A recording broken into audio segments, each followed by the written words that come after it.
Recorrido histórico desde la Edad Media hasta la Edad Contemporánea.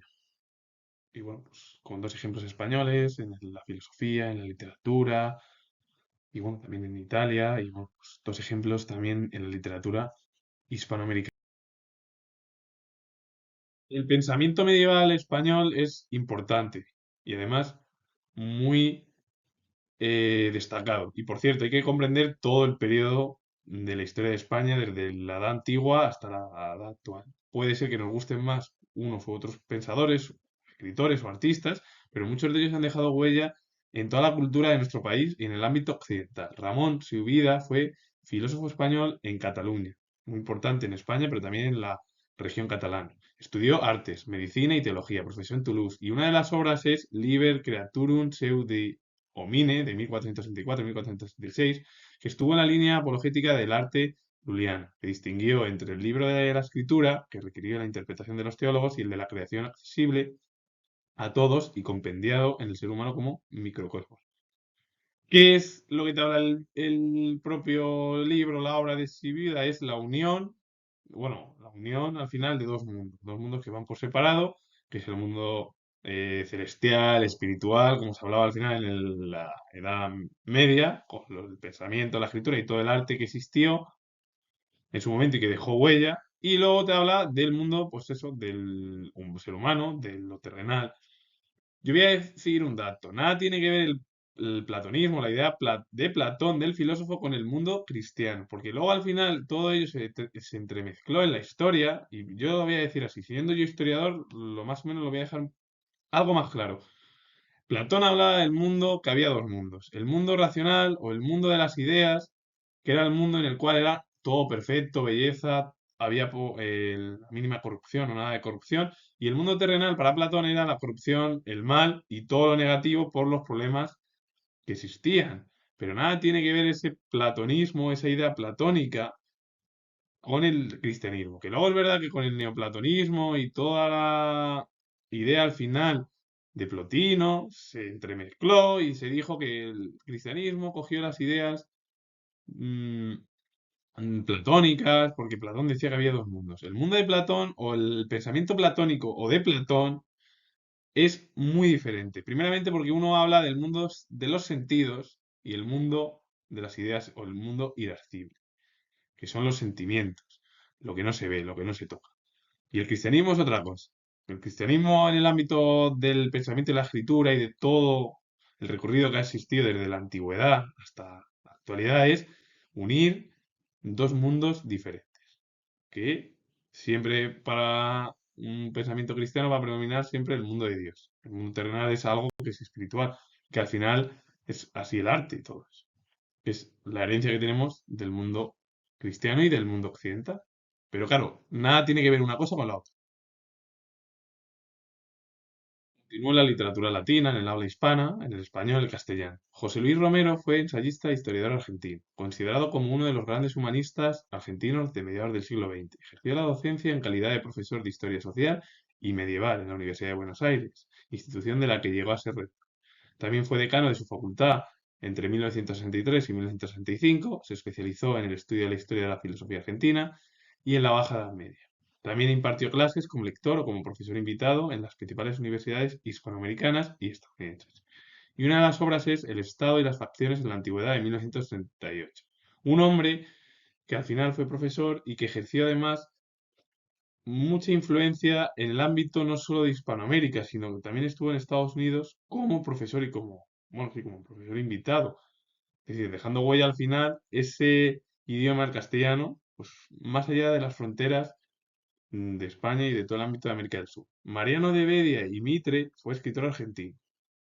Tras cursar estudios superiores de leyes, obtuvo un doctorado en Derecho en 1903 y al cabo de 5 años se convirtió en profesor de dicha disciplina en las mismas aulas donde él mismo había aprendido, es decir, donde había sido alumno. En su faceta de hombre público, comprometido con la política de su comunidad, compaginó estas labores docentes con el cargo que tuvo, que fue alcalde de Buenos Aires y posteriormente de presidente de la Cámara de Diputados. En su condición de traductor, vertió al castellano o tradujo una de las obras más importantes de Oscar Wilde, que fue La Esfinge. Y Oscar Wilde es uno de los escritores más importantes de la edad contemporánea anglosajona y mundial. más mundial porque es muy conocido. Es verdad que Oscar Wilde se conoce hasta en España, pero en la cultura anglosajona no tuvo mayor penetración como en el resto del continente europeo.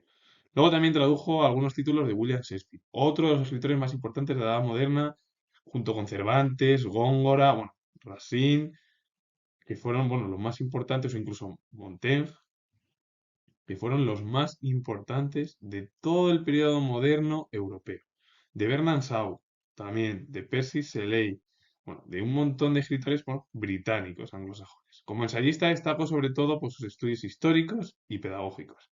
La obra El Deán Funes, centrada en la figura del erudito, pedagogo y político hispano-argentino Gregorio Funes, responsable de la primera reforma o gran reforma educativa que tuvo lugar en Argentina, es decir, su propio país.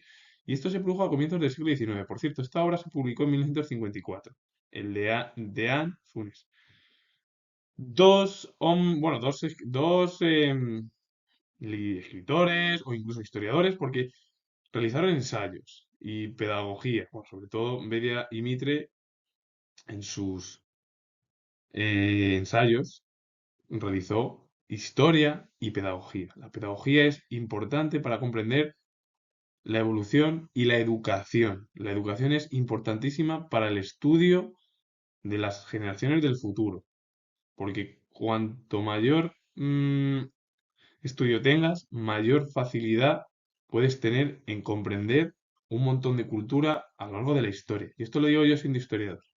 Y hay que saber que la literatura hispanoamericana es importantísima y que la desconocemos hasta en nuestro país. Y eso que ha habido grandes escritores que han dejado huella en varios ámbitos de las ciencias sociales hispanoamericanas.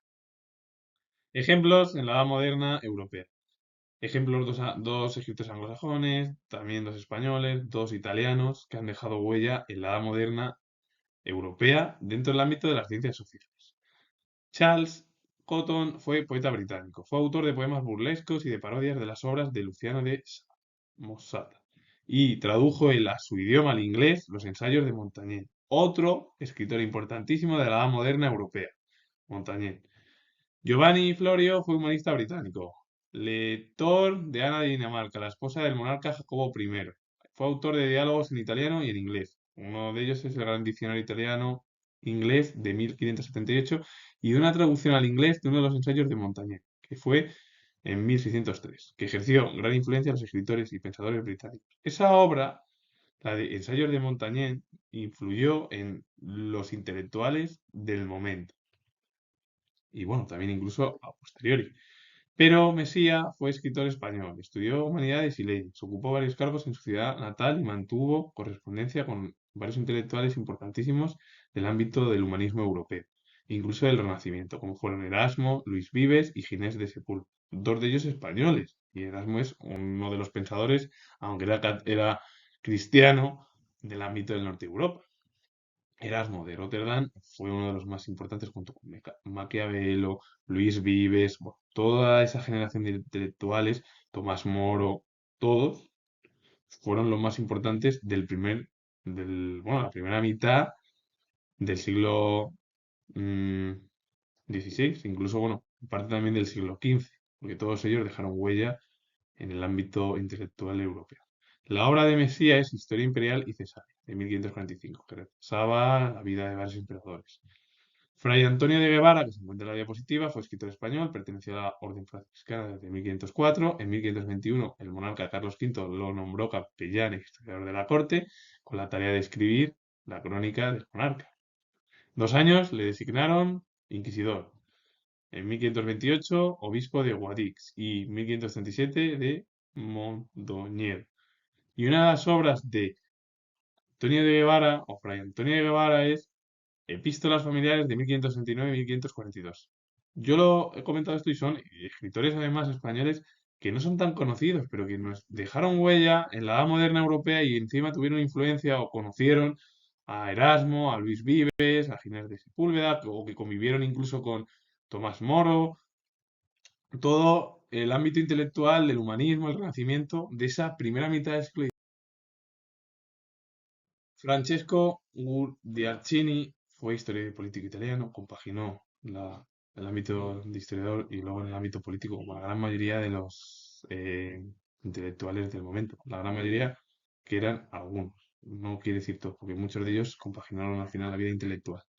Protegido de los Medici, ocupó diversos cargos de gobierno, fue lugarteniente de las tropas de la Santa Sede y luchó contra el imperio en el Milasenado. La obra es Historia de Italia de 1537-1540 y fue un conjunto al final o que comprendió desde la muerte de Lorenzo el Magnífico en 1492 hasta el pontificado de Clemente VII entre 1523 y 1564. Luigi Alamanni fue poeta italiano con el propósito de renovar la literatura a partir de las reglas aristotélicas y de los cánones clásicos. Su obra abarcó la poesía lírica, didáctica y épica. La obra del cultivo de 1546 perteneció a la poesía didáctica, un hombre que dejó a la mano huella en la literatura, como Gurchidin, que dejó huella al final en el ámbito político histórico de Italia. Y por cierto, 1492 es una fecha que para ellos es el fin o la muerte de Lorenzo el Magnífico, familia de los Medici, pues en España es el descubrimiento de América. ¿No? Pues Italia también tiene su propia fe. Y con ello comento que soy historiador y si os gusta este vídeo relacionado con el mundo de las ciencias sociales en Europa y en América, darle a like, suscribiros, comentar y vuelvo a repetir que soy historiador y nos vemos en el próximo vídeo.